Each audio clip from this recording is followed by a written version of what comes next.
Radio Zumel 1000 ezali radio oyo ya bino ba peuple oyo bozali koluka vérité esika ezali yango wana tolobi na bino ete bolandaka Radio Zumel 1000 po ete Radio Zumel 1000 ezali radio oyo ezali kobimisela bino ba vérité oyo bokoki koyoka yango esika mosusu te kasi Radio Zumel 1000 epesi bino occasion po ete boyokaka nyonso oyo tobombeli bino na kati na masolo ya mokolo na mokolo.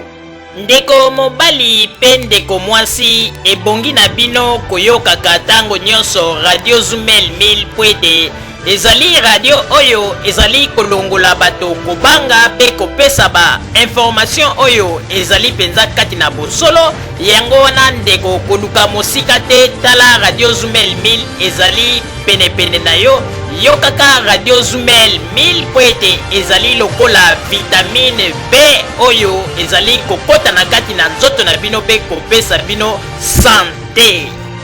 Radio Zumel 1000 Radio ya vérité. Radio Zumel 1000 pour radio on ezaka matata à partir ya soki ezaka soki na France mboka na Belgique na Allemagne Monta volcan qui yango ya bien Keba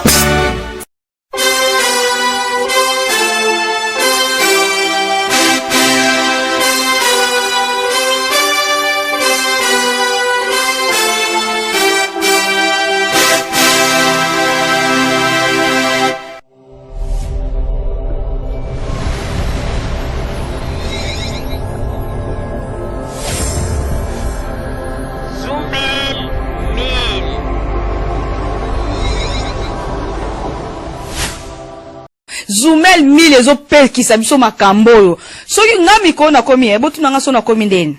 nga mikolo na komi soko sakai na nga kaka na bengi ka Zumel 1000 po radio wana non en tout cas félicitations yo koloba nini po na Radio Zumel. Avez raison aïe.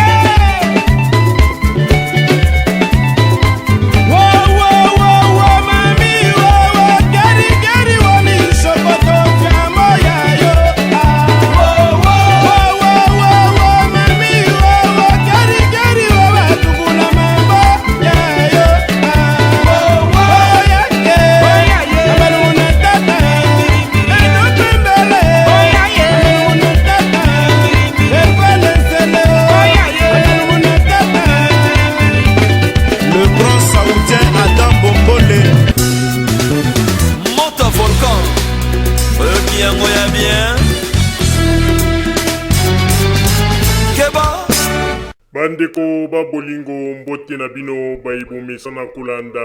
Radio Zumel 1000 bandeko babolingo lelo tozali na esengo mingi mpona kopresente bino ba émission na bino bomisa na kolanda mokolo na mokolo lelo tokolobela bino nini bandeko babolingo lelo ezali mokolo oyo toyambi bongo Monsieur Humberto Vandross aye lelo suite ya masolo to émission oyo tosalaki dernièrement na honorable Francis Kalombo aye po ete akoka kopesa lumière na makambo mingi oyo elobamaki na masolo oyo tosololaki na émission wana oyo ye amonaki ete na maloba mingi oyo elobamaki ezalaki ba maloba moko oyo azalaki penza d'accord na yango te yango wana aye lelo po ete akoka kopesa mwa balumière ebele pe akoka koloba oyo ezali bosolo na kati na masolo wana oyo ndenge elobamaki na émission oyo toyambaki honorable Francis Kalombo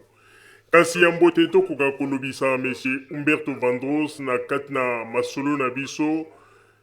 tobaluki nanu epai ya Monsieur Ignace Buta, merci mingi pour la présence na yo na katna masolo na biso ya butu ya lelo pe équipe mobimba ya Radio Zumel 1000 to pesio bambote ya mingi Monsieur Ignace Buta esika ozwami. Merci Papa Roger, merci bandeko nanga nyonso yo balandi ya Radio Zumel. pe na ko remercier surtout pe na ko pesa bambote na ngai mingi na équipe ya radio Zumel Mobimba ndenge bozali audience tu bozo sala po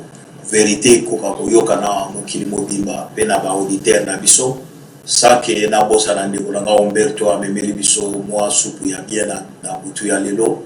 pe ndeko na ngai Pierre Maziza pi na ndeko na ngai Mike otozana bango sikoyo na forum. Merci. Merci, monsieur Ignace Mbuta. Alors, on attend au pays Baluki Bongo et Paya, monsieur Pierre Maziza. Monsieur Pierre Maziza, merci mingi pour la présence. Na yona katna masolo na biso ya butu ya lelo. Pe équipe mobimba ya Radio Zumel Milto Pesio bambote ya mingi. Esika Ozone. Merci Papa Roger, na opesa Mbote, na opesa Papa Jacques, Maman Rosalie, ndeko na ngai Mike. Ignace Mbuta vraiment esengwa mingi pe na opesa mbote pe kokuta na lisusu na ndeko na biso Umberto Vandros pe na bosanite balandi nyonso ya Radio Zumel 1000 ba oyo bazali na mboka na mikili ya Poto pe na mikili ya Congo po ngonga ekusani me bazwi patience kaka ya kolanda biso na pesi bango mbote apesi ba auditeur nyonso mbote pe kimia na mabota na ba. Merci monsieur Pierre Maziza. Alors on attend au peto baluke pa ya monsieur Mike Kassanda. Monsieur Mike Kassanda, merci mingi pour la présence na yona katamba solo na biso ya butu ya lelo pe équipe mobimba ya Radio Zumel Milto Pesio bambote ya mingi esika Ozone. Merci beaucoup na ndenge opesi ngai na pesa pe bao nyonso ebilo bazo kabiso o bazui tana bango na koyoka biso na équipe mobimba ya Radio Zumel ndenge bamesana koyamba biso na kati ya plateau et puis nazo pesa pe bandeko na ngai ebele o bazali awa ba Ignace Mbuta ba Maziza nyonso nazo pesa biso bambote ebele et puis nazo continuer kaka na ko participer na kati ya débat na biso otoza na poko ya lelo. Merci beaucoup nazo Michel. Merci monsieur Mike Kassanda. Alors on attend yo to baluki bongo epai ya invité na biso ya butu ya lelo monsieur Umberto Vandros. Monsieur Umberto Vandros, merci mingi pour la présence na yo na kati na masolo na biso ya butu ya lelo ya mote tokoka kolobisa yo na sujet kitoko oyo lobi o memeli biso. Tout d'abord équipe mobimba ya Radio Zumel Milto Pesio bambote ya mingi monsieur Umberto Vandros esika Ozone. Nande mutu na kopesa bino d'abord merci na ndenge bo patiente nande na yeka sikoyo na uti musala na pesi vino vraiment merci pour la patience wana. Sans oublier ba combattant d'élite oyo tomesana ça fait maintenant plus de 4 ans tozaka na biso ndeko Ignace Mbuta ndeko Maziza na moni pe ndeko na biso Mike Azawana. En tout cas longonya na Zumel 1000 oyo radio ereveya ka ba congolais oyo la kisaka bango nzela nini mutu akoki kotambola vraiment na manke ba auditeur mikolo trop po toza vraiment na makambo ebele ya koloba. Il faut que l'andana ba recherche oyo plus que toza neti bato lisusu bakosaka il faut toloba makambo ya kosolo vraiment na pesi bandeko nyonso baza mikili ya Poto oyo baza na Amérique oyo baza na Congo bamisusu baza na Asie bamisusu baza na Océanie na pesi bino vraiment mbote mingi. Merci monsieur Umberto Vandros. Natango pe na pesi ba merci ya mingi na bandeko nyonso tu oyo bazali kote ya boîte oyo bazali kolanda biso na pesi bino ba merci ya mingi pour na présence na bino na kati na masolo na biso ya butu ya lelo po ete tokoka kolanda biso nyonso tu eloko nini oyo monsieur Umberto Vandros amemeli biso na butu ya lelo. Monsieur Umberto Vandros, encore une fois de plus merci ya mingi po ete na kati na masolo oyo tosololaki na mikolo euti koleka mibale oyo ezalaki bongo honorable Francis Kalombo ayaki koloba na oyo etali bongo na mituna batunaki epe na ba réponse apesaki mais yo omonaki ete maloba mingi oyo yalobaki ezalaki penza lolenge wana te pe omonaki ete azalaki na maloba moko alobaki oyo ezalaki penza na nzela te na oyo na makambo oyo alobaki mokolo wana, surtout na oyo etali bongo Moïse Katumbi. Yango wana omonaki ete okoka koya po ete oyo éclaircir ba peuple congolais po pe otalisa bango esika nini bosolo ezali. Yango wana na tango oyo tokopesa yo maloba toyoka eloko nini oyo memeli biso pe olingi korevele penza na bakongolais eloko nini po ete yo ozali jusqu'à présent commettre en doute na makambo mingi oyo honorable Francis Kalombo alobaki na oyo etalaki bongo kibomoto ya Moïse Katumbi pe osilaki koloba ete na nyonso oyo alobaki omonaki ete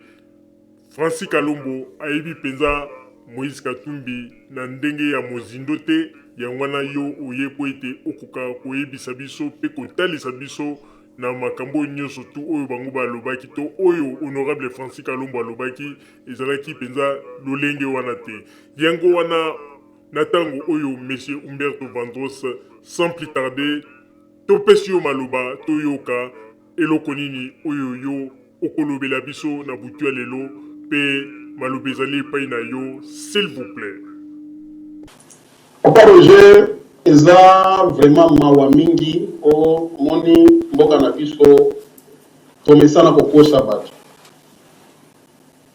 Ngai mikolo na kanisi bandeko nyonso baza na plateau na ba oyo pe baza na ba ordinateur na bango na ba radio na bango. Bamona nga mingi mikolo te na Zoomel po nazali tellement na makambo pene banda kosala. Mais quand même nazalaka mwana ya Zoomel nalandaka nyonso oyo elekaka na Zoomel. Eningi koloba nini kolowana na vandi na komi kolanda ndeko Francis Kalombo nalandi ye epai ya ba journaliste ebele ba Dilondole ba César Ngadi ndeko Eliezer nalandi ye vraiment namoni qu'il faut trop c'est trop ndeko wana azokosa bato yaya mbona abana banananu na loba congolais il faut ozala na parti prité zala église au milieu du village avant ozwa moi décision il faut tala nanu lobby et kozala ndenge nini ndeko Francis Kalombo aza mutu moko namona ye na Kinshasa namona ye na ba PPRD wana ndeko Francis Kalombo aza mutu moko na banda kosepela na ye na banda kosepela na ye du fait que abanda kobondela mboka na epoke wana na bosolo eza teke po abanda kosoutenir Kabila mais na bosolo sikoyo naye comprendre eloko moko ke congolais oyo aza na politique soki allié te soki amoni ke esika oyo na banda kolia bakomi kobudenga mwa muke achangeaka mbala moko kazaka akoki koloba ta koloba ndeko Maziza to ndeko Ignace to ndeko Mike azalaka ndoki topumbwaka na ye chaque jour butu chaque nuit butu ndeko Francis Kalombo ata ndumba ya politiki ndeko Francis Kalombo aza lokuta nga kutu nazo senga na Zoomel nga na ye to sala débat nga na ye po nga na leki lelo pour que na lancer message aya ya lobi ayebi Moïse Katumbi ye Moïse Katumbi te biso nde to yebi Moïse Katumbi wana ya liboso lera lobi ke ayeba Moïse Katumbi na Italie soki na France avant kutu Basani City wana nyonso lokuta po Moïse Katumbi avant Sun City anyata jamais poto Moïse Katumbi aza mutu naye abandi mutu oyo akendaka naye Zambia azongaka mutu oyo akendaka mwa Zimbabwe azongaka mutu oyo akendaka mwa Tanzania akekota bakapiri mposhi kuna azongi eyebana Moïse bandoki naye poto te ndeko Francis Kalombo alobi Moïse azwa mbongo na ekala oyo ezaki moyibi atika kokosa bato lelo na kofungola bandeko na ngai mbongo ya Moïse Katumbi euta wapi ya liboso Moïse na Raphaël Katebe Katoto baza papa moko ba mama différente papa na bango lera akufa te kati azalaki riche azalaki pauvre mundele moko boya akufi abanda komeka esimbi te akufi bazwi corps na ye bake kokunda ngo na Israël azalaki na mbongo ebele te lokola bota mwana ya liboso komo na ye Raphaël Nisima Soriano nde babengaka Katebe Katoto bango nyonso bamama na bango bazalaka babemba ya Lubumbashi ponga naza Katange ya Lubumbashi ya Katange ya Lubumbashi parce que Lubumbashi nde ville na biso Moïse Katumbi lero wana kutu ayebani te Katebe Katoto le papa na bango akufi Katebe Katoto fi enseignant ya école primaire parce Katebe Katoto asala oyo balumba asala ka 4 ans na kanisi ndeko mazisa yebi makambo ba 4 ans avant zwa diplôme d'état nde Katebe Katoto asala ki azalaka enseignant siko tellement bavandaki ebele côté ya Luapula mutu oyo ayebi Katanga bien ayebi Luapula eza rivière Katebe Katoto papa na bango azalaki pêcheur akomi kosabi ko papa na bango ya kala ye ni mwana liboso ya Mese Soriano akomi kosabi loko wana ezo simba na baleki ko papa na bango atikeli ye na basi oyo mibale mama ya ba Moïse na mama na ye akomi kozoba mbisi na ye wana akomi kokende koteka ngo na wenzea ya komi na Kenya bambisi ya mike akonde kosala ngo kosala ki na 1986 Katebe Katoto lero wana biso tusto botami Katebe Katoto a signé contrat na RCNCC ke akoki kobanda kopesa kaka ba cadre mbisi oyo utaka na Lac Mwero babandi wana Katebe Katoto azalaka na ndako moko ya mukie o atekaka bambisi na ye na avenue Silansimba commune ya Kenya Katebe Katoto abande koteka bambisi na ye kuna Moïse abanda kolala na lopango wana azalaka gérant donc oyoba kutu gérant te koyede eza na papa moko boye kombo na ye Venant c'est un Burundais asi akufa Venant Moïse soka ayoki makambo oyo son alobi Venant Sabimana Moïse ayebi Venant très bien c'est son ami son meilleur ami mwana na ye Christine tobenga ye Kiki Christine aza na Afrique du Sud abala muluba Christine aza kuna Moïse kuta pesa ki mbongo na 2010 mwana wana utaki Afrique du Sud na Johannesburg ayekoluka Moïse mwana liboso ya vie Venant Moïse abando tambola na Venant mais Venant azalaka na chambre froide omoni batrako ya minene wana Venant azalaki na mbongo utaki nango na Burundi ayekobala Sœur Stella Boalia grande sœur ya Richard Musonda bato oyo na yebi très bien et puis Sœur Stella banda ko epa na biso aliaka epa na biso Venant abali lero wana Katebe Katoto azata na nani moko chambre froide oyo e kosala nde basali confusion o Venant azaki na mbongo ayebisi vie ngana za na biloko na moko boye e na ko to kokende oteka lwa tozola bambisi wana e garder malili na ngoto ekoteka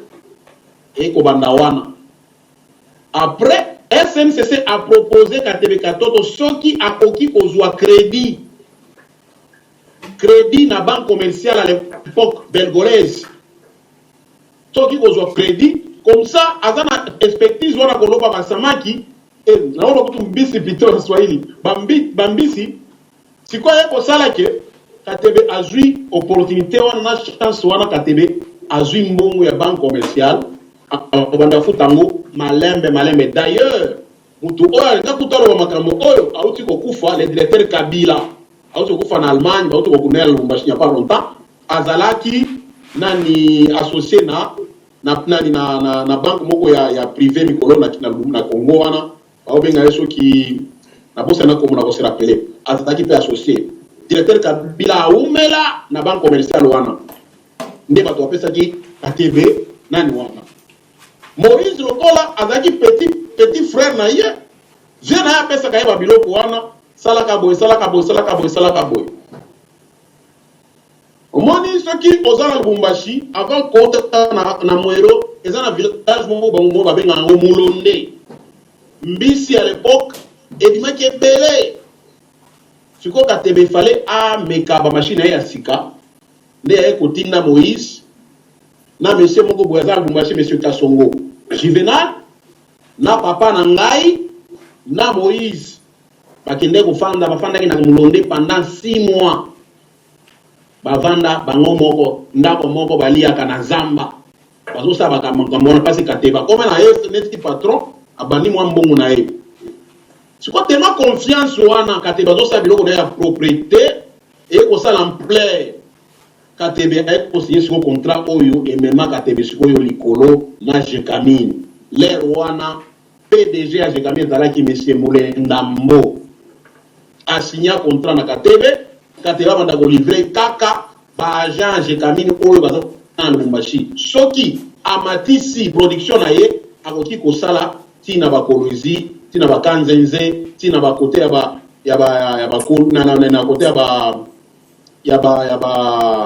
ya balikasi Kambove kuna nyonso Kipushi et puis Moïse enani Katebe azali mayele confiance wana pe ali akomi na ba traque ebele oyo ba poissonneuse oyo ekenda kozwa kapase za chambre froide na vena wana vena comme il était directeur ya nini ya exploitation Moïse dakoma gérant mais Moïse à l'époque azovanda kaka na commune ya Kenya parce que Katebe azalika na ndako moko na Bel-Air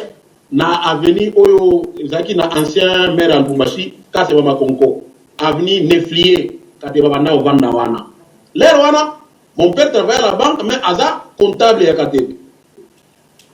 l'air wana ba Moïse bazoya na papale tozomona bango Moïse azalaki na suki ebele alataka banzambala neti ba musulman Francis Kalombo soko yebi histoire te il faut kotunaka yo yebi Moïse te après matin wana nani papa moko boy papa Paul Boisbois ndazalaki zaki président ya Mazembe à l'époque papa on a piqué crise a commis na problème à l'époque a apprécié balobi a commis na crise bon a commis ti na handicapé azalaki cadre ya Jekamine mbongo ezokota lisusu te nde ba fanatique oyo bazali na commune ya Kenya ba proposer monsieur Raphaël soki akoki kozala président ya Mazembe alors il promet ça te Jekamine alobi ko aider akomi ko aider à l'époque Mulenda Mbo akomi kopesa Katebe mbongo pour que soki akomi président ya Mazembe bandosala bani ba faire bien parce que moya kofuta bampako ba biloko nyusa parce que aza président équipe munene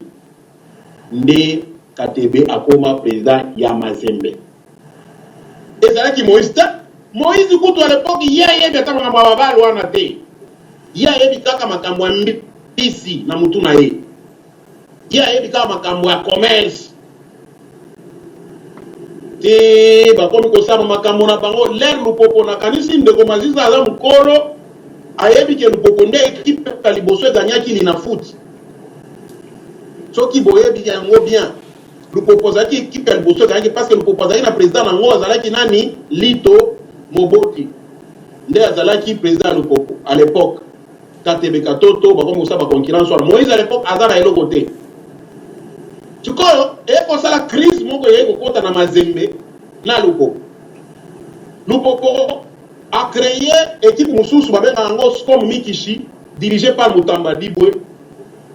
ba Mazembe pe parce que Mazembe c'est équipe moko oyo ba prêtre ba meselabe ba banda ko gérer ko talaka ezaki des équipes na Lubumbashi donc Bosco na Mazembe ba prêtre ba lobi te Katebe ba komi ko loba yenda ko président Boyboy te Katebe nde ko yebisa leki na ye oyebi na makambo sport oyo tozalaka na ba bénéfice il faut to créer équipe mususu équipe ya liboso Moïse akoma président kombo nango Corbo Badiangwena Moïse akomi président waka na ba 91 Moïse a créé Corbo Moïse a créé Corbeau. Et bandi wana wani wana na wana quand même entreprise na bango et jouit en pleurs parce que j'ai kami na zawana entreprise na bango eko kota faillite l'air ya première pillage ba eko piller bango ba chambre froide na bango à kota mai. Et puis après je crois à l'époque Mobutu pa ya kawana je crois Mobutu ya kawana c'est comme ça idaki bango parce que bazaki batomo bando de bato na Lubumbashi j'ai kami na bando pesa bango na ba crédit pour que basa amsala bango kitoko. Et ko sala ki kateba komi na mbongo na ye asoma ba mapango na ye Moïse ya bato adaka tara mbongo te pasa banda ko vivre sous son grand frère na yende mutu azaki na mbongo na ye yende mutu asolola kana ba prêtre à l'époque ba riche ba oyo ba kala wana forest mutu azaki na mbongo le grand frère na musika katebe akeko zwa nyongo ya monsieur moko boye komo na Dimitri wana azaki yepe juif. Dimitri akomi kolanda kateba pese mbo so kateba moni ke so apesi mbongo nyonso wana akota mai. E koyoka après e katebe babazali bango mibale na bureau na bango bazo discuter masasi elela. Atoye kokota na kati ya bureau akuti Dimitri asi akufa. E koma procès katebe ake kozwa maître moko boye babenga ngai kasongo nyanzie nazaki maître na ye. Dimitri azaki na famille Dimitri bazaki na ba avocat ba mindele wana bayeko gagner katebe fallait afuta mbongo et puis afuta prison katebe akima kokima ya katebe zake Mzee Kabila te katebe akima na epoka Mobutu lera kimi atiki grand frère na ye atikeli leki na ye nini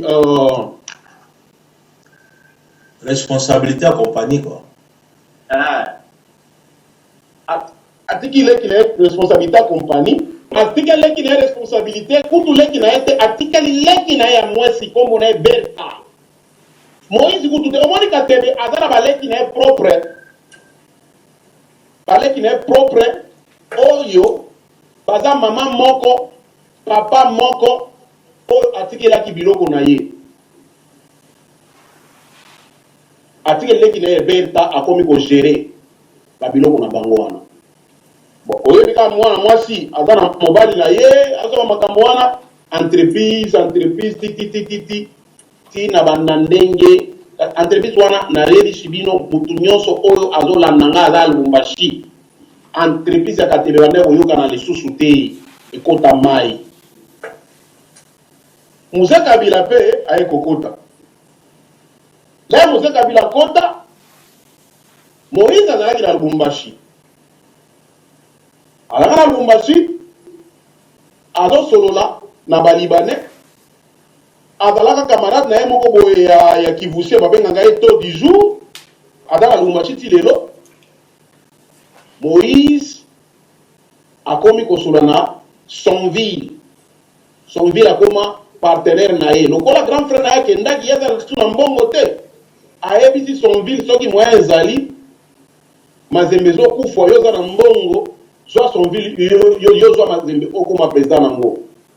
Luso oyo akotia tembe abenga papa Roger soki Sonville a dirigé Mazembe pendant 8 ans. Moïse azana ki Lubumbashi soki Moïse azaki millionnaire il fallait comme président Mazembe. Pourquoi Sonville a comme président Mazembe? Parce que Sonville c'était un blanc azaki belge a comme président Mazembe. À l'époque Litopé azaki na Lubumbashi te Shentemba a comme président Yalupoko. Moïse azaki na so mongo te parce que bakomi ofanda ka bongo katika kana ba immeuble na ba enani na ba chambre froide na bango oyo bakomi olowesa. D'abord na sotaki poko moko venant wana oyo atrait camarade ya Moïse abelaki bon selon bato balobaki abe akufa na sida akufi babiloko etikali wana ndeko na biso Moïse ka ndenge ezalaka akomi ogere babiloko ya master na ye parce que master na ye azalaka na bacamion oyo eza bachambre froide burunde wana azalaki na mbongo na ye ekosalaki ekosila Mzee Kabila lelo ekoya bayebisi eke non ezala bato moko baza awa oyo bazalaka na nini na mbongo bakoki koyede yo parce que na Lubumbashi papa Roger tozalaki na kambiste moko oyo bachange na mbongo babengaka ye wini omoni lopango Moïse avandaka wana lopango oyo ezalaki nyongo wini azalaka yango azalaki na katebe nyongo wini azalaki na katebe so wini lokola katebe kimaki wini c'est un américain wini makombo Moïse Moïse keso osali na oyebisa à l'époque ya Mobutu bakokanga yo Moïse abanda kobanga l'air musée Kabila koti bayebisi eke no bato oyo to du jour boto bayebi makambo ya mbongo na mboko oyo bango ye wana to du jour aye wana ba expliquer que Moïse azoluka devise a expliquer nde makambo ezalaki mbala moko Moïse azalaki wana mutu apesaki Moïse passe ya makambo nyonso wana Moïse akoma tina siège ya Moïse à l'époque na bando na nsete ezalaki to du jour wana mubembe wana basolo na musée abiki non muto pasa ba fait nde makambo Moïse banda wana na tena no point wana sikoyo na niveau musée Kabila azalaki donc to bana musée Kabila l'air azalaki vivant na ndenge musée Kabila kufi bandeko pourquoi Moïse Katumbi azalaka na exil pourquoi Moïse Katumbi Francis Kalombo kana zotuna yo pourquoi Moïse Katumbi akendaki exil yo lobi Moïse Katumbi est millionnaire depuis longtemps mais yo lakisanga nanu Moïse Katumbi na taya Moïse Kabila na ba Mawampanga azana ba Moïse Nkongolo azana ba Kagaita Kokuji azana ba nani ba Sheo Kitundu azana bato onyoso to yebi oyo ba kotaki na Afdel yebi sangai pourquoi Moïse Katumbi na 98 Moïse Katumbi akima batindaki bango bakende kosala affaire kaninga za parce que Congo ezalaki na embargo ya kosomba ba arme bango batie kosala bango ba détourner mbongo wana mwana tu ya Lubumbashi ayebi ke soko komi na Kasumbalesa frontière alobaki mutu wako kanga Moïse muza kopesa ye $50,000 eyebana mutazoluka Moïse azate pesa Moïse ake kovanda wapi Moïse ake kovanda na Zambie na ville oyo babengaka Kitwe Moïse a créé dépôt na ye atekaka masango bandeko mutu azoteka masango koteka masango oyo asomi masango iye moko aza na moulin na ye basali na basak apesi baluba oyo bakenda kuna bake kotina na mbushimai Francis Kalombo nde place oyo okoyebisa Moïse Katumbi azalaki millionnaire akima musée Kabila oyo lobi oza kabilisi ya oran akima il a trahi d'abord le papa de Joseph Kabila akima aiba mbongo akima leo tuko balingi bakanga ye lokola Chiluba babanda koyokana na musée bien te na suka wana Chiluba lobi te Moïse Katumbi azara nationalité zambienne est-ce que Francis Kalombo oyebeta kombo ya mama ya Moïse comme on est maman Mouapé soki na kosi mama Moïse bango bazaba ressortissa ya Kazembe za village eza pembeni ya rivière Wapula Roi Kazembe avandaka na Congo te Roi Kazembe avandaka na Zambie ndeko na ngai lorsque Moïse Katumbi lera alobaki ka bongo ki ngai naza mwana ya Mwape bakota na balisi parce bazambie na kote wana bazaka organiser bako se rendre compte que aza mwana ya Kazembe mwana ya famille royale yango nde boyoka ka Moïse Katumbi alobaki na Francis Kalombo alobaki Moïse aza na famille royale te roi wana avanda na Lubumbashi to avandaka na Zambie roi wana avandaka na Zambie na Ndola Moïse akomi kovanda wana eza premier point ya Zambie d'abord kaka na Zambie omoni mutu mabe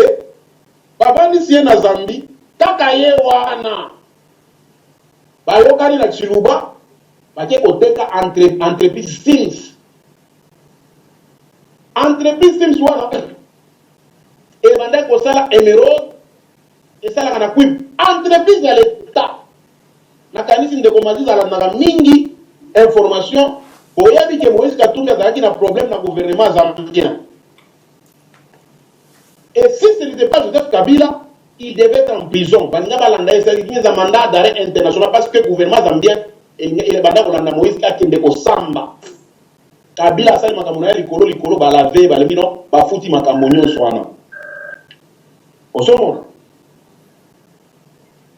Après ba makambo nyonso wana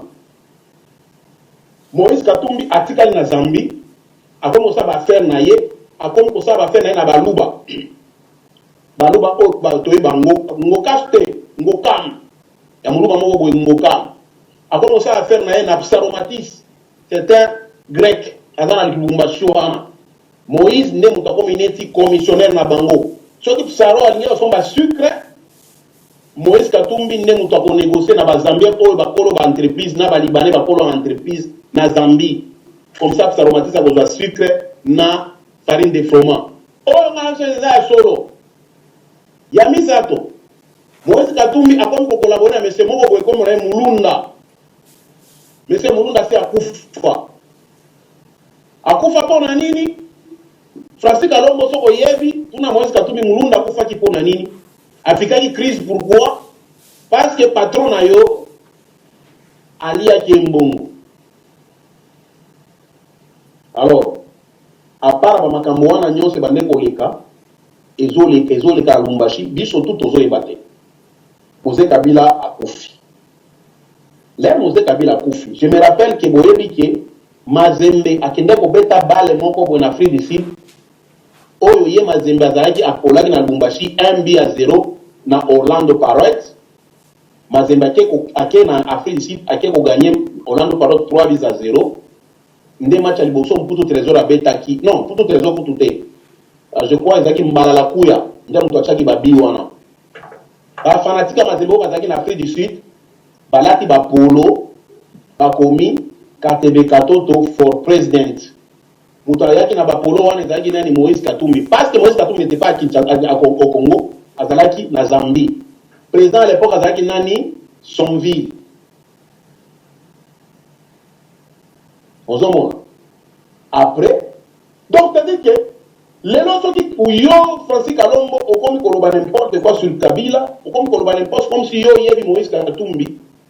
tala nano Moïse Katumbi mwasi na yo babotaki mwasi oyo babotaki na ye mama ya champion Katumbi tala ye nanu auta na commune nini na famille nini papa na ye azalaki nani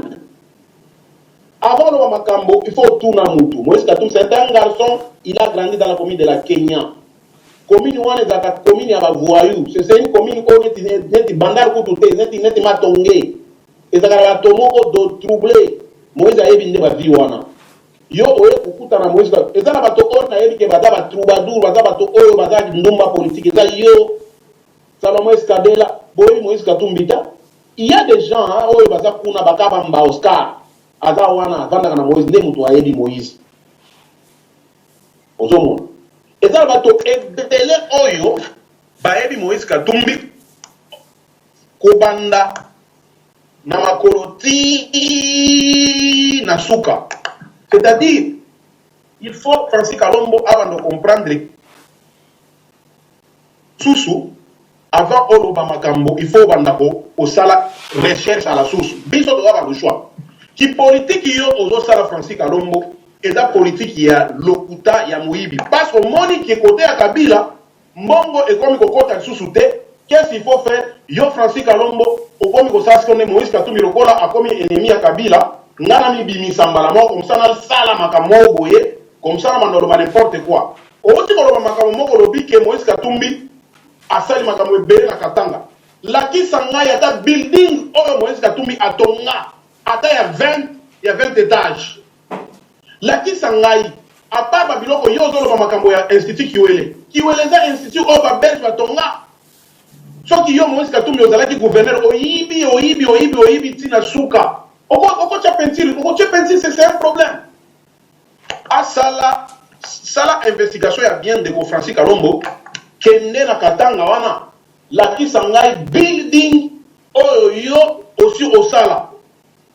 lakisanga building oyo botonga lakisanga autoroute oyo botonga na Lubumbashi wana ke kimoyibi yasuka na lingina sa point moko bandeko foko bafongola miso l'air Moïse Katumbi avant kota bato bafongola Moïse Katumbi eza Vital Kamerhe wana Vital Kamerhe wana il est parti pour beaucoup ya Moïse Katumbi wana et le regretté Katuma Mwanke na Richard Mouyej Mangenz mas oyo bakomi kofinga lelo Kabila yebaki Moïse Katumbi Joseph Kabila yebaki eta babetela kiyeke net no garçon oyo baruina kiyepe bayiba kiyepe mbongo papa na bino abanda ko lusepo aboma ye Joseph Kabila a mutu ya pardon alobi problème ezate bokoti saye le jour Moïse Katumbi akota kezaki na 2003 na février bandeko Francis Kalomba zolo ba yeke no ndenga za boye Moïse ayaki na jet na ye bandeko mutu azovanda na kitwe kutu na Zambie kutu barishi baza kutu ebelete ya kozwa jet wapi million yango ozwaki yango wapi Moïse Katumbi alloué jet ya sud-africain moko boye mutu yango afutaki bino boyebi ke makambo oyo muyambo alobaki eza makambo ya solo oyo muyambo alobaki ngambo natangaka ngo nalobi oyo eza ya solo ba muyambo wana muyambo za muyibi te muyambo azali na mbongo na ye depuis kala po aza na baferme na ye ya munene yeyebana kala muyambo nde bafutela yake mbongo wana avandaki na ndako ya nani abanda kolala na ndako ya nani yazaki na ndako abanda olala epai ya muyambo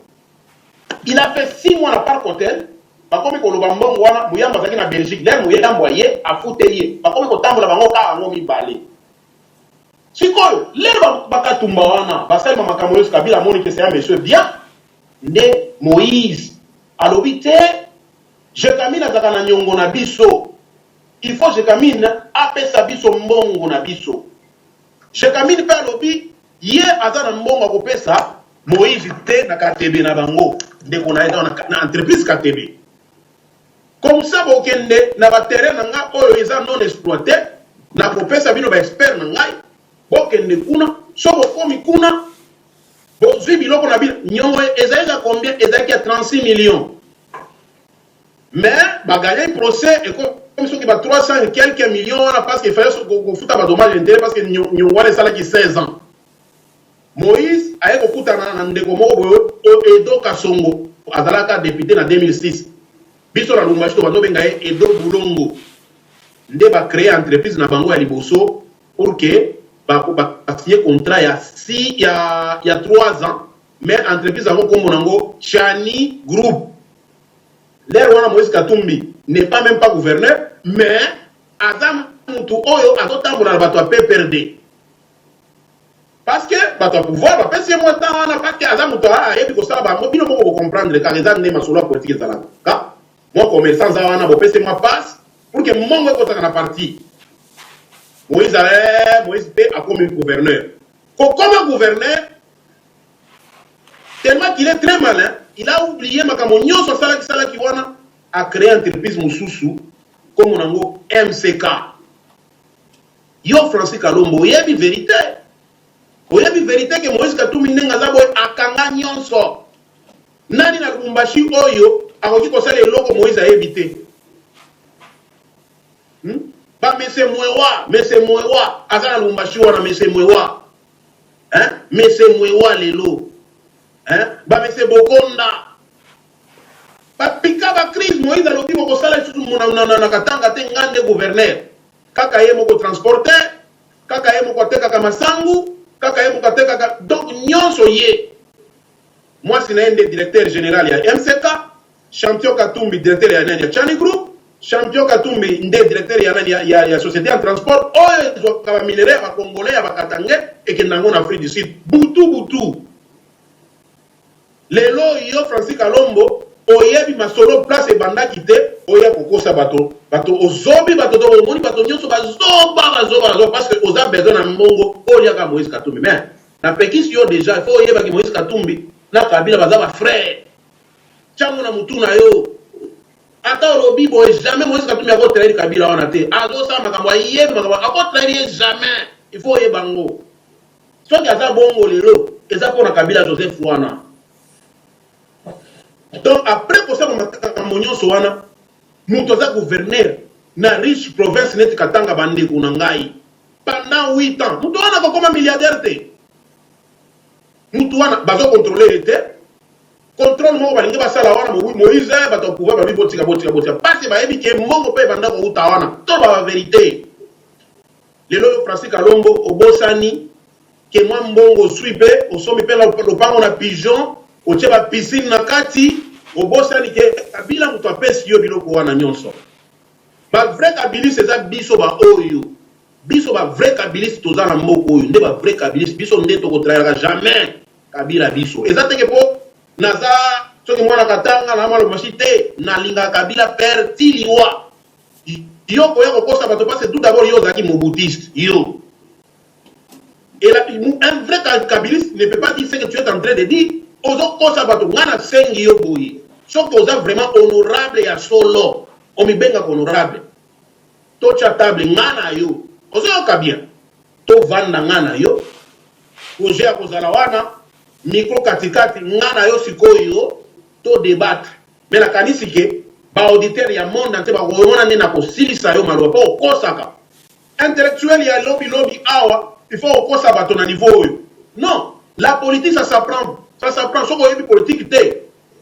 il faut otika na yo zonga kaka ndenge ozalaki na tamo ya ba jibe mpia na bawera son bobande kosala ba discussion na bino oyo eza vie ya ba congolais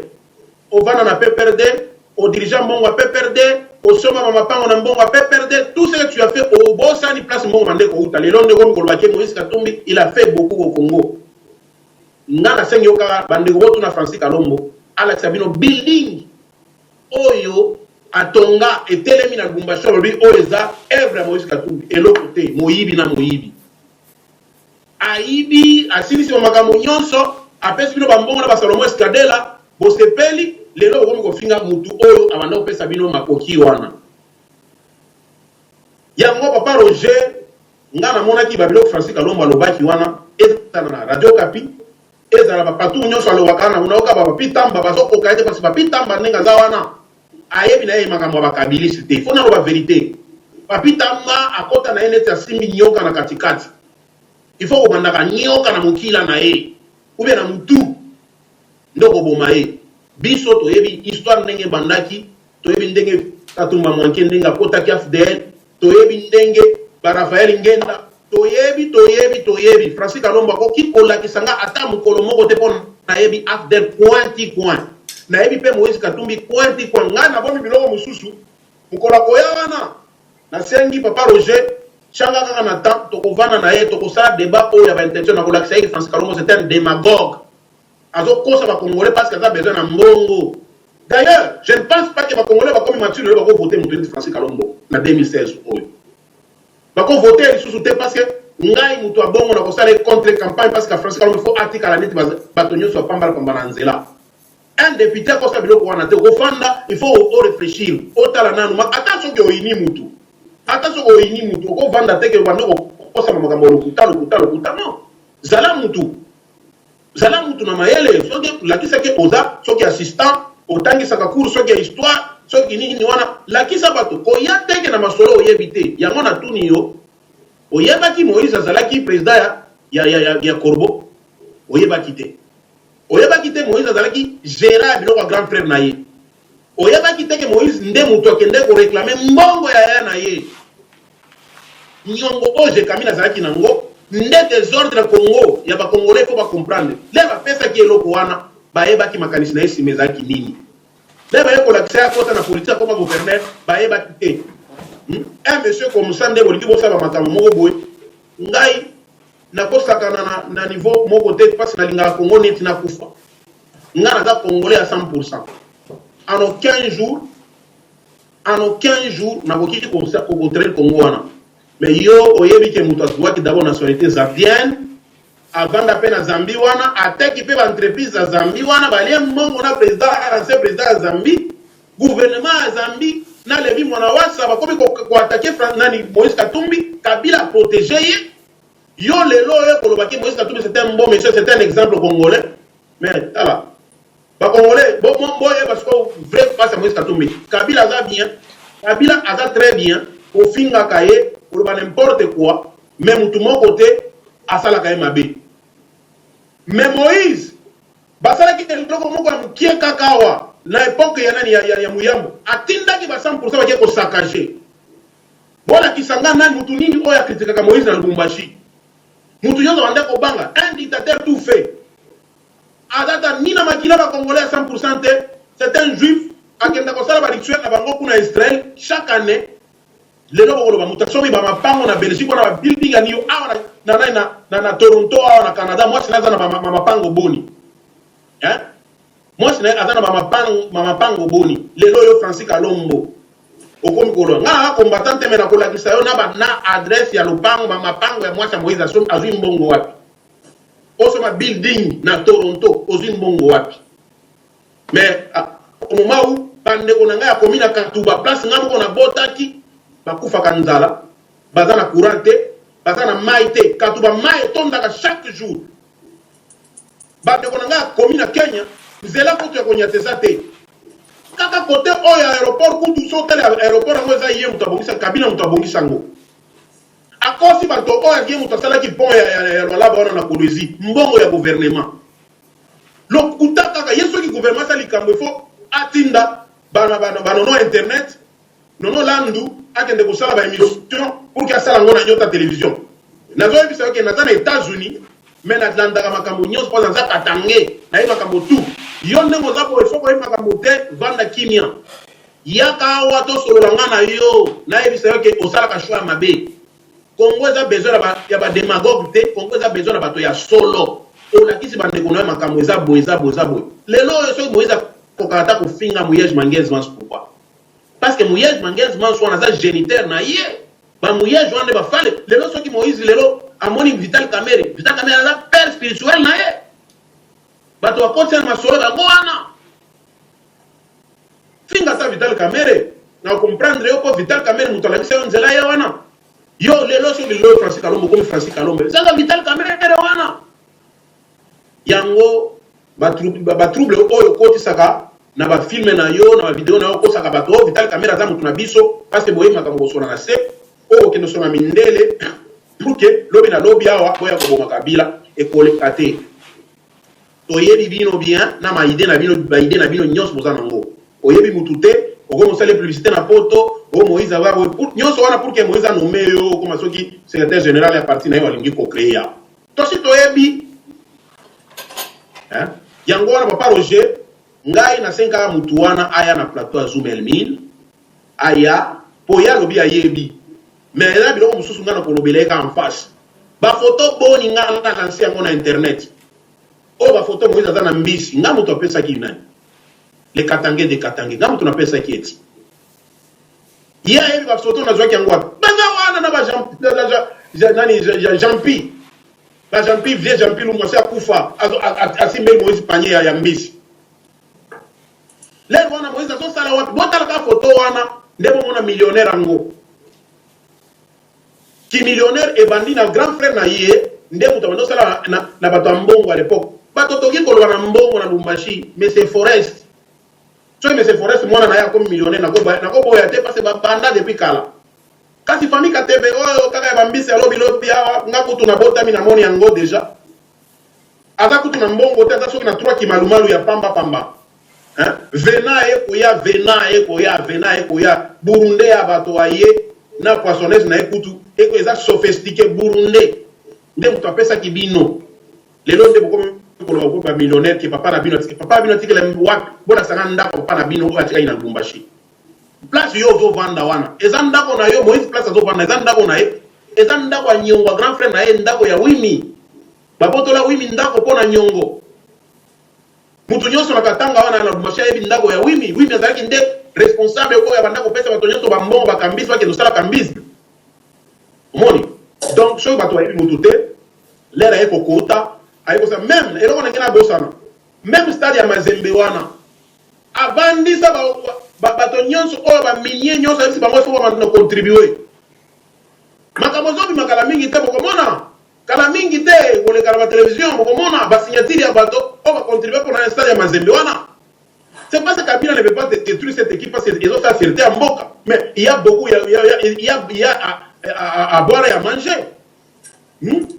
Yo Francis Kalombo lelo ya kaka oloba n'importe quoi parce que yo za Francis Kalombo qui honorable na yo wana okanisi keno ngai Vandros ni naza boso na cheli bangu mbashwa voter ngate ba voter ngai pona ko vote na ko voter mete na ko zala kaka elo bata frana ni nani ndeko na ngai zakari baba waso soki na koti na kolongwa ngate mais yo na ebi ke bana bandabla babo yo déjà ko so ebi ko zo kosa yango bandeko na ngala ngaka na fungula bino makambo oyo propos mutu wana lobi eza lokuta akosi pasi alingi Moïse Katumbi anomeye or Moïse Katumbi kutu ye moko ayebi histoire ndenge ezali akoki kosala biloko wana auti kotinda soki professeur Wit Mulongo bino boye makambo eti koleka professeur Wit Mulongo ye moko amilongolaki na Lubumbashi Moïse azalaki wapi Moïse azalaki na wapi azalaki na Ghana Lera zongi professeur Wit Mulongo non il fallait que signer charte ya nani ya G7 Moïse aboya ye wana ke ko signer biloko na ye lobi ya Moïse ko biloko ngana tinda ki yete asalaki makambo wana parce que Moïse n'a pas ni parti politique na na biloko mo côté mais ce sont vous les Francis Kalombo bokomi ko pousser mutu asala gelo parce que bolia kasi lelo bobanda kolia mbongo oyo entrée ko sala lisusu te sorti de ko za ebele Vital Kamerhe dondo akite Vital Kamerhe dondo akite ye wana zaki na mbongo ba million lelo akomolanda su Moïse wana po Moïse pe robinet se kangama. Mais monsieur Humberto Vandros na nyonso wuti koloba tango nazali koyoka na émission oyo tosalaki na maloba ya honorable Francis Kalombo alobi ete ye azali na problème moko te na président Joseph Kabila mais eloko ezali wana ye azali kolanda nde oyo peuple ndenge azali koloba po ete mpo na ye azali komona ete peuple azali lisusu na besoin te ya Joseph Kabila pour le moment selon ba sondage ndenge bango moko ba witaki komona sur le terrain yango wana azali koloba ete ye akolanda kaka oyo ndenge peuple azali koloba et non ye akolanda oyo ndenge bato bazali kokanisa na kati na mitema na bango yango wana nde ezali oyo ye azali kosala selon demande ya ba peuple yo lobi nini mpona yango yoka papa Roger loko wana nde ngai na ninga koyoka ngote pourquoi Congo lelo eza na 26 provinces toko saka bato te d'abord yo eza radio munene zwaka micro na yo tinda ta Lubumbashi wana sans kobangisa bato soki mutu moko te akoyina makambo wana bazoloba wana boyebi ke lelo tokomi na 26 provinces na tozwa kaka calcul lelo tozwi ba province neti ya bakwango wana tokoti na bandundu tokota nanu na bandundu nakokenda katanga te zo ba province nyonso katanga ya bandundu wana nyonso mutu moko ta koboya Kabila za te toke na Kasai suko Kasai occidental tozwi ba Kasai central wana nyonso wana mutu moko ta koboya ya za te parce que yabi neti makambo oyo gouverneur ya nani Kande Mupompa auto kosala centrale ya nani ya solaire ya Liboso na Afrique centrale nani akoboya Kabila na biloko wana parce que kana nga ezaki na courant te lelo kana ngikomi na courant mais eza courant te ke o basala soki nani barrage soki basali yango so nani na ba panneau solaire ye azoloba pona Kinshasa parce que Francis Kalombo aza député à Kinshasa ye esuki kaka wana bon na longoli ba Kivu wana parce que système na Congo eza système ya tribalisme côté ya nini régionalisme toza bongo il faut le balika moko ya nande konanga toke na Manyema yo kanisi na Manyema wana mutu nini alinga Kabila te na longoli Manyema na kesi ko na province na tato koti so na côté ya ba Ituri kuna nyonso wana kota na nyoko komona na Ituri wana sur 5 3 personnes balinga Kabila côté ya ba province wana ya ba Owele so nini wana nyonso wana sur 23 provinces so ke zaka na 16 provinces baza pour mutu wana alekite il faut kaka yo parce que za mutu ya Lubumbashi kimwa kumwanza alambusi yo mama sanga mwa lutoko chichampa Kabila balingi ete le Congo n'a pas besoin de ça biloko wana te le Congo aujourd'hui il faut dire les vérités pas même pas la vérité mais les vérités en face. Problème à Congo est à bongo te. Au Congo chez nous il y a trop de traîtres. C'est ça notre problème. On dit les bossos. Nga modèle na nga so na so na makambo na ngai ata so kinaza na radio na data na la voix de l'Amérique ni modèle na ngai na bandolo ba en tout cas to komi na système ba républicain c'était vital caméra. Mais le corps là comme on a caméra comme ko kene na côté ya ba fayulu lokuta. Non. Il faut dire la vérité. Pato bongo il faut que tu abo pembe. Yo Francis Kalombo sikoyo yo kuto bando ko la caméra makambo ebele. Ce qu'on a qui c'est déjà image na yo. Ozomon. Papa Roger, on appelle ce examen. Kota na Bandundu, tala ba province oyo ya Bandundu. Kota na Kasai Oriental sikoyo.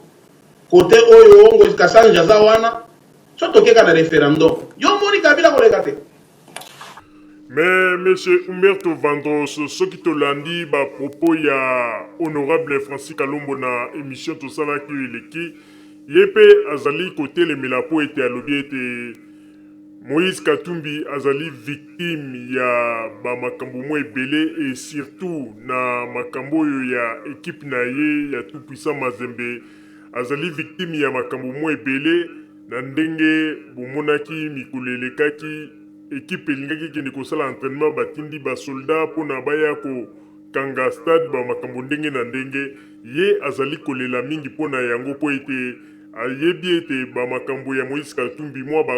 makambo ya mabe ezali koleka o ndenge babengaka bakuba ezali koleka na sese pona kolinga kaka kosala Moïse Katumbi mabe nde eloko oye azali kolobela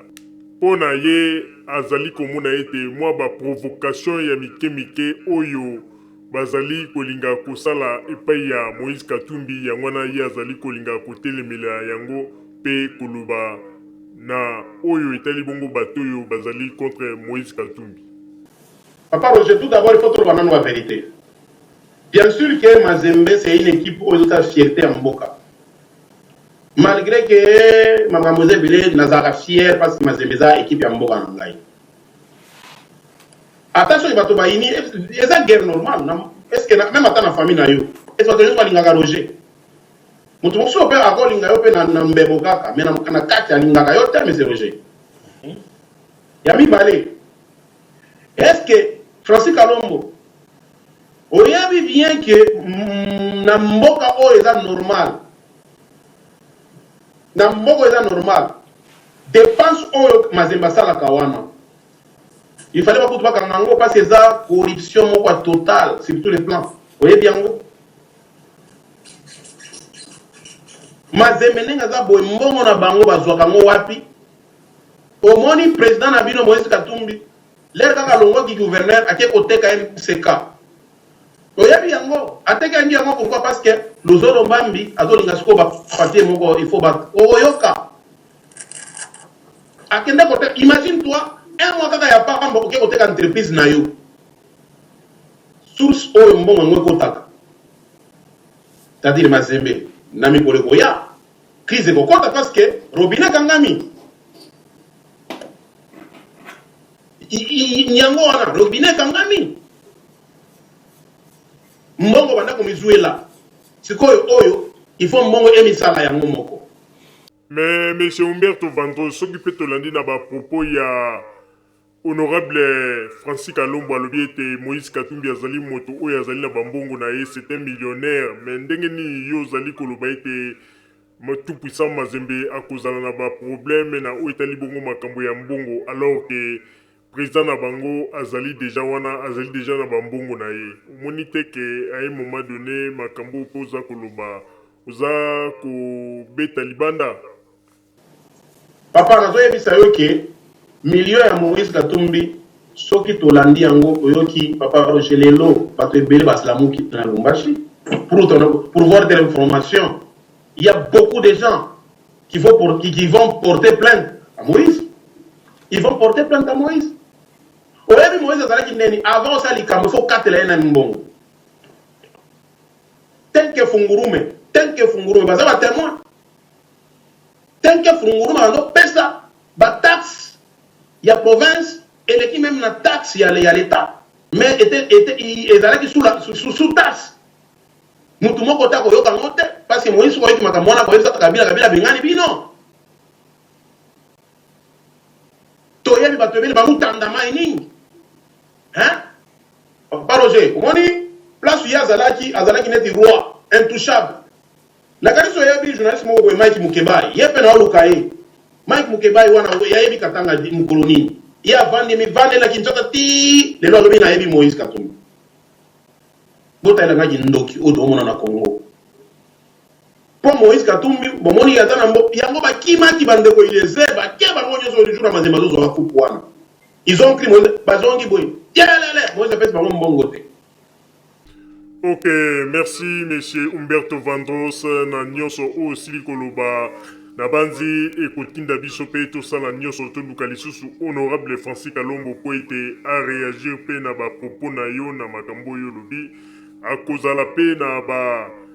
argument na ye akopesa na oyo yo outi koloba na kati na esika oyo yango wana na tango oyo pe lokola minute na biso komi konange vers la fin topesa pe bandeko oyo bazali na kati na forum mwa maloba nsima toyeba ndenge nini ya kokende kokanga masolo na biso. Monsieur Pierre Maziza topesi yo maloba toyoka pe point de vue na yo s'il vous plaît. Merci Papa Roger. Nakanisi nouvelle oyo na opesa bino esengo te. Na uti kozala na WhatsApp yepe a Rolanda yango. Vraiment Francis Kalombo alobi ayebinga kutute. Ayebinga te. Atana ndoto ayoka ngai te. Voilà nakanisi ba auditeur pe balanda yango. Nakanisi nouvelle ya liboso yango wana ndeko Humberto auti koloba malamu auti kolanda ye. Vraiment Humberto ozana raison. Oyebi lelo soki mutazo loba que président de la République circonscription électorale na ye ezali mboka mobimba nakanisi na province ya Bandundu ndenge ezalaki liboso nakanisi bapresentaki candidat parce que babando soutenir déjà Joseph Kabila wana mutu nyonso ayebi yango à part camarade na ngai kutu nayebisa bino oyo azalaki soki Nisefor Kakesa wana camarade na nga totanga na ye na classe. Vraiment il s'est improvisé, on n'a pas voté pour lui. Lelo na mboka na biso ki leader yango batu bazoko wela na yebisabino honnêtement il n'y a que 3 leaders. Leader ya liboso eza Joseph Kabila parce que ezali na ba coin oyo ya mboka où il a battu les autres. Leader ya mibale ezali M. Etienne Tshisekedi parce que soko okeyi na Kasai okuta popularité na ye. Leader ya misato eza Kengo Wadon malgré lelo ata ba ngwanda ba honoré ngwanda bazoko contester. Il a battu Tshisekedi, il a battu Kabila na Équateur. Moïse Katumbi azali nanu na niveau provincial. Même azali soki aza populaire, mais c'est au niveau du Katanga. Parce que ba mususu wana biso tozwaka politique ndenge biso oyo toza éveillé. Mais il faut okende na fin fond ya bamboka. C'est là où tu vas comprendre que population est-ce que ba yebi mutuana. Mais ce qu'okeyi tu parles de Kabila, on pouvait te répondre. J'ai un ami aujourd'hui à Kota Mabeli. Introduire quelqu'un dans une province, ce n'est pas chose facile. Cet ami-là a osé introduire Kamere. Boyoka Kanenge, Kamere Ayaki Kolelao, Bakintie, Bachenga Kal, Namasimani, tout ça. Et cet ami aujourd'hui, Nakanisi, Oyo Tozo Kende, 4e année, na ye na sa Mabeli. Akufa. Ce qui n'a ni toyébité. On ne peut pas imputer ça à quelqu'un. Donc, politique et Oyo. Oyo ba Francis Kalombo bazoko sala. Parce que les losos qui n'a yebisi binoke, tout ce qu'il a dit, même après émission, Francis Kalombo a rappelé les gens ici. Abengi, groupe Ndenge Tozali, Abenga Kiyango. Oyo ye alobaki, ye moko ayebi. Mais na yebisi awa na forum na WhatsApp, awangani yango. Azoko kene mamakambu, terre à terre. Terre à terre, moi na mukekutu, na ebite, akoki ko tenir pe ba propos ya de moi na te. Je vous dis, c'est vraiment un langage de la rue. Voilà, Papa Roger, nakanisi, biso ba Congolais, total akapé. La politique, ezali, vie à batou ebele. Tokoki kozwango à la légèreté. Tokoki kosakana nangote. S'engage la vie des gens. Même aujourd'hui, ils ont engagé même vie et à chef de l'État. Toyebite, biso nyonso toyebite, qu'est-ce que les risques un chef de l'État peut courir? Ce qui vont monika kamutu neti ba grande puissance, président Nabango Azo se déplacer et on dépense parfois des millions pour sa sécurité, tout ça kanabate na vie abat. Donc ngai na koki koloba oyo ngai nazo yebisa bino Francis Kalombo awangani alobi ye 100% Joseph Kabila, mais Nakunzu, Oyoye Azo Koloba, il doute de tout de Joseph Kabila. Voilà, Papa Roger, Oyonga na Kokaki Koloba, Yangwana, Nakanisi, Oyonga na Lubi, Ndeko Papu Jibe Kutu, Elia Bengaki, après émission, Azalaki na Katia Forum. Mais Azo Wangana, ce qu'il a dit. Merci, Papa Roger Azom Silomalo.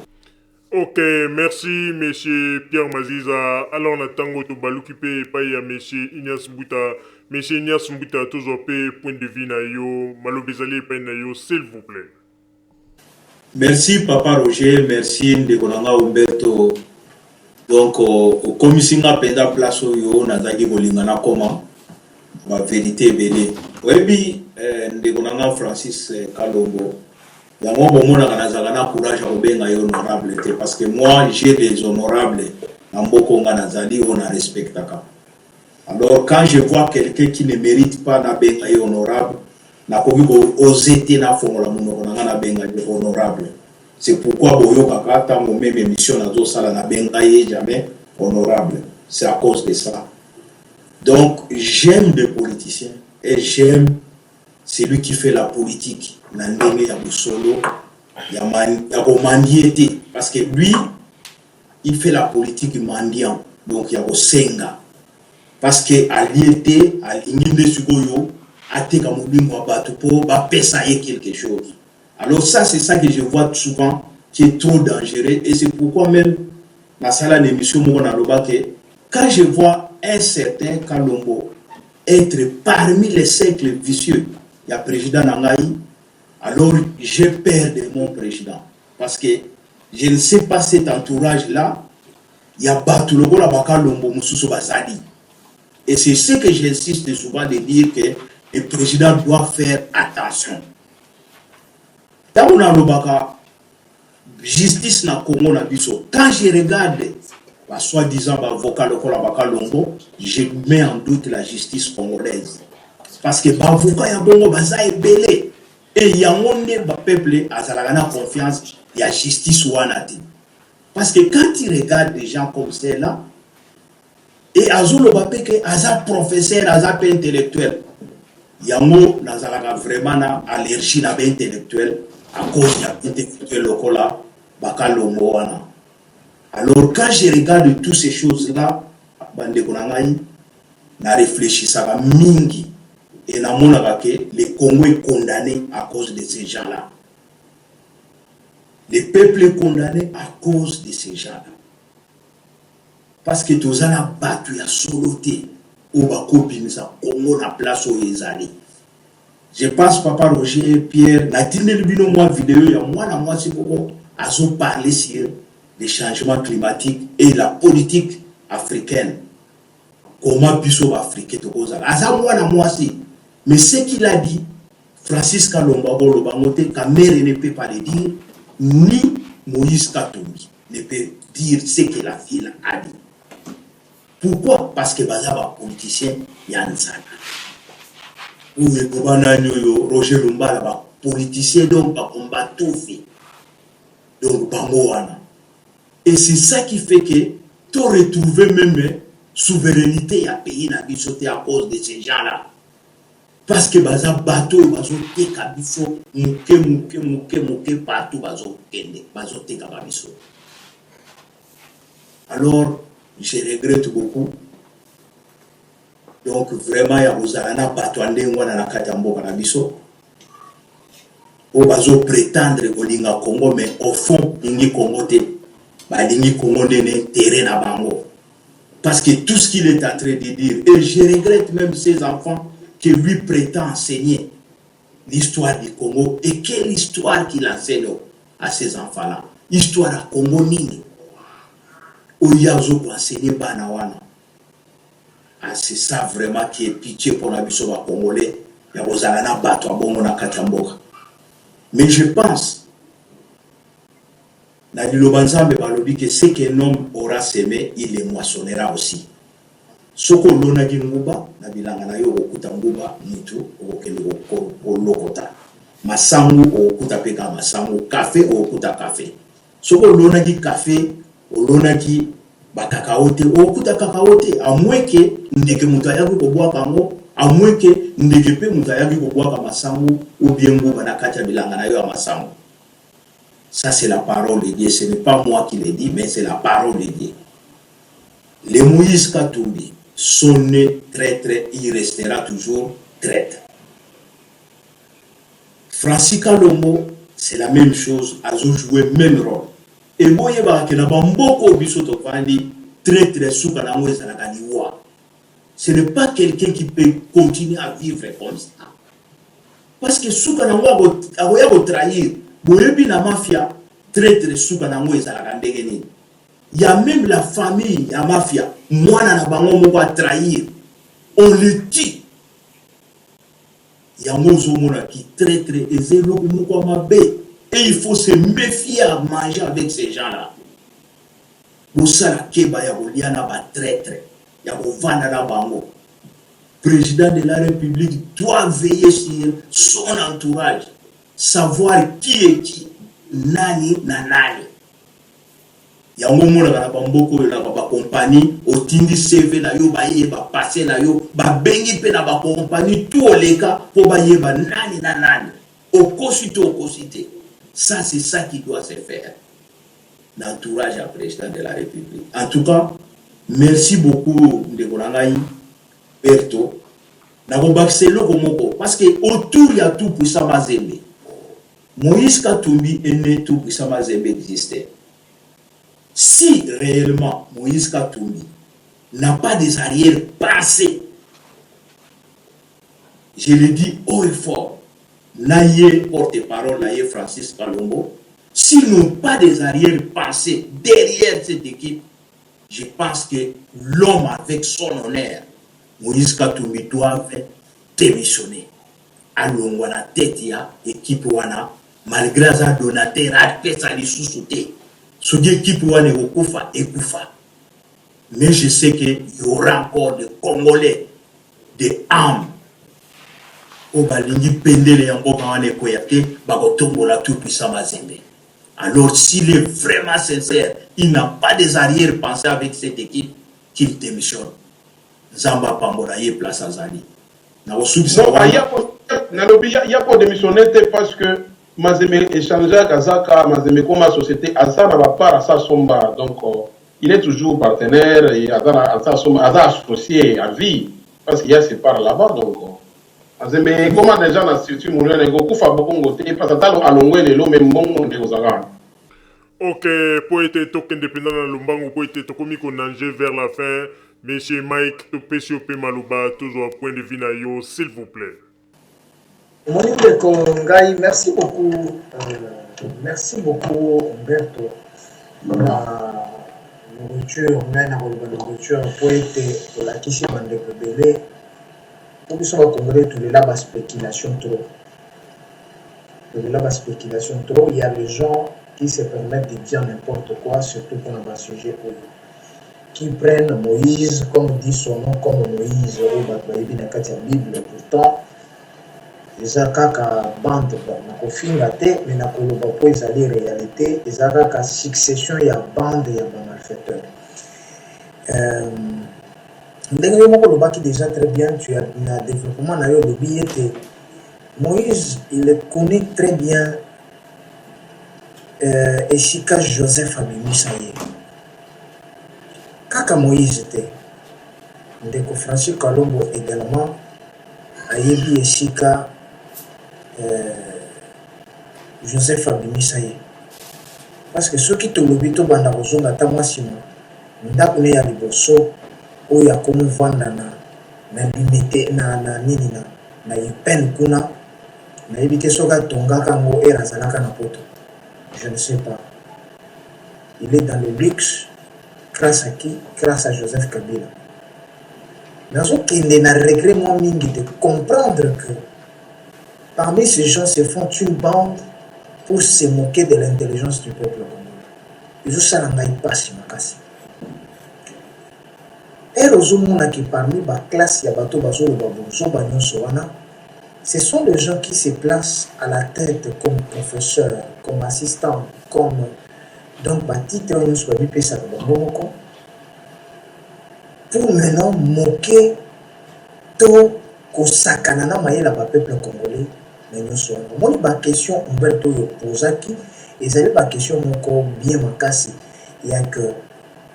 ce qui mutu oyo ce qui François Kalombo ou azali cité azali na ba preuve to azali na mot de comprendre Radio Zoumel Milizali lui-même sait comment faire pour répondre parce que droit de réponse les alliés pour nous sommes dans un pays démocratique et chaque personne est libre de pouvoir s'exprimer et aussi de se défendre au cas où il est touché. Awa déjà essayé de dire aux amis vérité, il y a Makabobele parce que même moi, je me suis toujours expliqué, je me suis toujours posé plusieurs questions. Tout autour, il y a richesse Oyo, Moïse Katumbi Azanango, parce qu'ils ont la richesse injustifiée, Oyo, ils allaient créer par des histoires qui ne sont pas tout à fait claires. Il y a des familles riches, des diamants, des or et des autres. Des choses qu'on utilise souvent pour piller et blanchir l'argent de la RDC. Derrière, nous savons très bien qu'ils allaient à blanchiment des capitaux. Tout ça pour cacher le fait que non, voilà, il vient d'une famille riche, voilà, il a ceci, il a cela. Et pourtant, immeuble, il y a 15 étages dans Bombaché, 15 étages à Pam. Je ne sais pas ce qu'ils allaient bandeko. Je pense que ce que qui est allé et Singapo, Gaïna Kendal Bombashi, n'habité aussi côté na Vanda Kendi na Mona Kenda 15 étages, ça était ceux qui Moïse a tombé à Tababouti, moi je ne sais pas, c'est que moi je pars pour comprendre et conclure les alliés que les alliés tout simplement par point ils utilisent pour blanchir l'argent pour voler le peuple congolais tout en passant le rideau de son côté pour dire que non voilà lui il a l'argent il ne peut pas voler lui il a ceci il ne peut pas voler et pourtant on connaît que Ezali est un grand malfaiteur na kolobakoto moyibi il y a richesse à Katanga moyibi il y a minerai à Katanga ponga ina ko ibate moteki masangu ya pamba moteki fufu ya pamba akoso mbongo ya ndenge nini tulibina nte bande kokote wana ezali bakwe moko il faut payer tobi misela kapé peuple congolais bo solo liboso bato pour moto abima mutakala liboso peuple congolais amona masque ko ya bato neti kaka ndengo utaki koloba na développement na yo ya ba ambition oyo ndeko to ami to yaya to leki na biso Francis Kalombo azali nango tout en se faisant passer pour un porte-parole ya Moïse Katumbi oyo toyebi très bien que ndenge outi kolobaka ezali ba ambition na ye ya asalake Moïse Katumbi akofungola parti politique na ye nda ya kotia ye wana mbala moko secrétaire ya parti na ye. Je pars aussi comprendre que ça peut aller dans le même sens que lui-même a répondu à ma question pour dire qu'il serait possible, c'était la question de notre confrère Awa Mokolo Azalaki à la radio Zoumel, il a dit qu'il est libre, il peut quitter tout comme il peut rester. Nous sommes dans un pays démocratique et il a bien dit aussi qu'il pourrait quitter quand il se sentira prêt pour quitter. Donc pour moi, je pars comprendre que pour lui, une façon où il y a Zoluka à se sentir prêt pour quitter, ils allaient à sauter nandako ya koti nandako yo, ils allaient sauter à hôtel Milibanda pour les bêtes policiers. Alors on a compris très bien cette technique qu'il veut utiliser. Nous sommes les allés kaka technique de ne pas laisser la chaise vide et ça la kaka yazaka quelque part, raison pour laquelle nous voyons qu'il a pu répondre dans des attaques qui sont adressées à Moïse. Également, je suis très certain qu'il va aussi répondre à ce qui se passe maintenant à partir d'Yalelo Awa concernant refus d'octroi et refus, il y a refusé donc selon hiérarchie na biso et je sala été que y kusala que combo ya Moïse ezala parmi baliste ya équipe ya Mazembe côté ba okende. Alors je ne crois pas que ça soit un grand problème la Chine côté Bazokene. Alors je pense qu'eux en feront un grand problème parce qu'ils en tourneront même des émissions ou encore des vidéos on va voir tout à l'heure là sur YouTube, sur d'autres sites et belés, il y a des informations. C'est déjà fait, c'est déjà fait. Ozolo banale, Salemi. Voilà donc. O ezali bango nyonso na ezali ba linchère na koloba ndenge wana po bango bazali batu oyo bazo tokoloba nini balobaka expression ya mwasi ya mibale na kati ya lebala donc ezali muto alandi pine ya mituka alandi pine ya mutuka donc tokoloba ngo ndenge wana c'est parmi les gens qui toquent tout le jour la porte ya Moïse pour être apesa bango mo enveloppe pour être achela bango mo carburant nde sikoyo bakusala kaka ndenge wana atako bayebi nango masolo ebombami simate ils le font toujours et ils l'ont toujours fait tout ça pour na ba intérêt na bango e baye kokosate ezali pour na peuple mais loko wana ndengai na kotemela yango ezali mutu na mutu abima aloba ndenga azali peuple amona vérité na kati ya makambo oyo yango wana na sepeli mingi na intervention pesingai ndeko nazomisi merci. Merci, monsieur Mike Natango Pe Topesi Maloba Epaya, monsieur Augustin Kakuji, Tozope, point de vue na yo, s'il vous plaît. Bonjour, Pandebonaviso, mon frère Humberto, bonjour. Merci Mingi Nayoki, mais je ne peux pas trop commenter. Nazana moi le lobate. Nayoki nyoso bolobi. Merci Mingi. Merci, monsieur Augustin Kakuji Bandeko Babolingo Tokomi na suka ya masolo na biso pe nazali kosenga bolimbisi na bandeko yo nyonso tu botuni mituna na bino kote ya boîte moyen to lexa yango eza te suite ya temps na biso po ete ba ngonga oyo to bandaki émission na biso to bandi yango na mwa retard yango ete na koyebisa na bino mituna oyo bino botuni to bombi yango to mokolo oyo tokoyamba honorable Francis Kalombo na monsieur Humberto Vandros toko profiter po ete bokoka pe koleka lisusu po ete tuna mituna oyo botuni lelo vraiment bolimbisi ya mingi moyen tolekisa yango ezali te suite ya bangongo basilaki kopesa na biso esili kokoka pe tokosenga na bino ete bobomba mituna wana po ete occasion oyo ekomona na mbala ya nsima nde bokoprofite po ete mituna na bino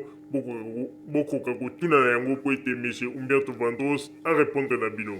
bandeko babolingo tokumi na suka ya masolo na biso topesi merci mingi na monsieur Humberto Vandros oyo amemelaki biso sujet ya mokolo ya lelo pe topesi merci na baparticipant nyonso topesi merci na monsieur Pierre Maziza topesi merci na monsieur Mike pe topesi merci na monsieur Ignace Mbuta pe topesi merci na monsieur Augustin Kakuji pe bandeko nyonso oyo bazalaki kote ya boîte na temps oyo bosilaki kozwa mpona kolanda biso ute bandeli ti na ngonga oyo tokomi na suka ya masolo na biso topesi bino bamerci ya mingi mpe tolobi bandeko babolingo bozala kaka bisika bozali na nsima ya bangonga nde tokotalisa bino basango tobombelaki bino ya radio Zoumel 1000 merci radio Zoumel 1000 pour radio wana ezaka matata à partir ya soki ezaka soki na France mboka na Belgique na Allemagne Monte volcan, qui a moyen bien. Keba.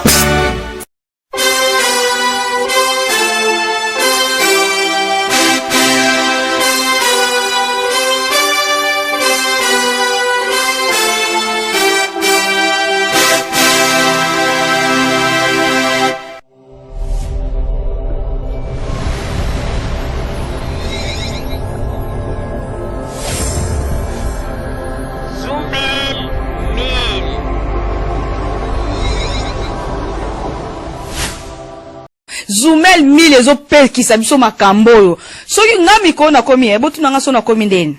nga mikolo nakomi soko sakai na nga kaka nabengi ka Zoumel 1000 po radio wana non en tout cas félicitations yo koloba nini po na radio Zoumel avez raison aïe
Président Bonise, tout sola sananga, betona beto mosaïko yo,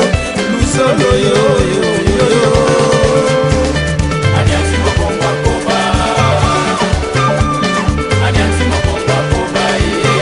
Allez, touchons ça. Adianti mokomba koba.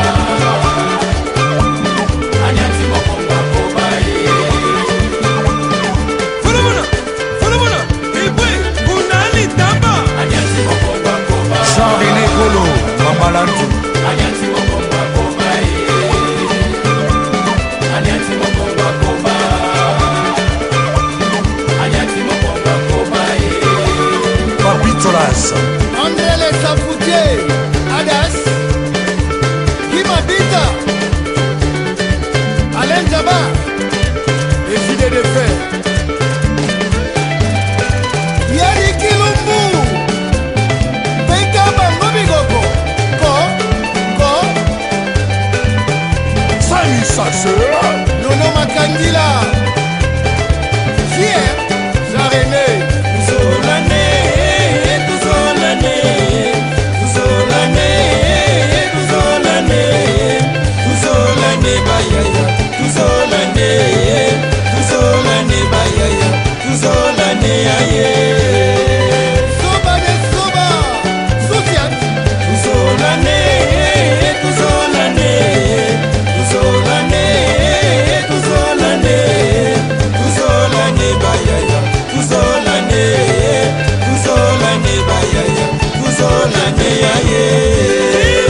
Paul Moulumba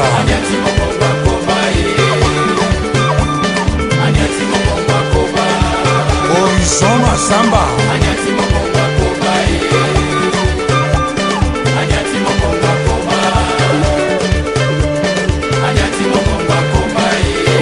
Désiré Lomba Obama Lando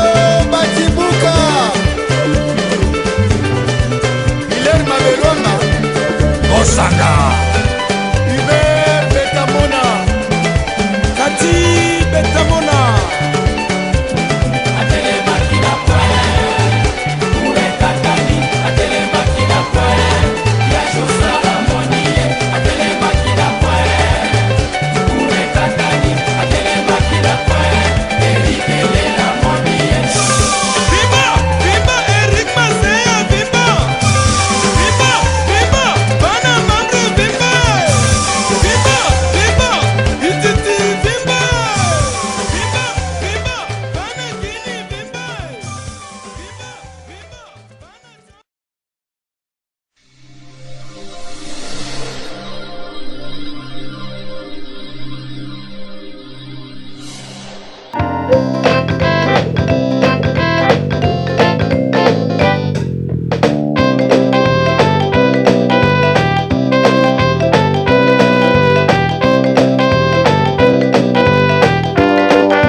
Merci mingi www.zoomelmil.com ezali wana pona bino na banzi ete bokozala dessus te sima ya bangonga nde boyebi nini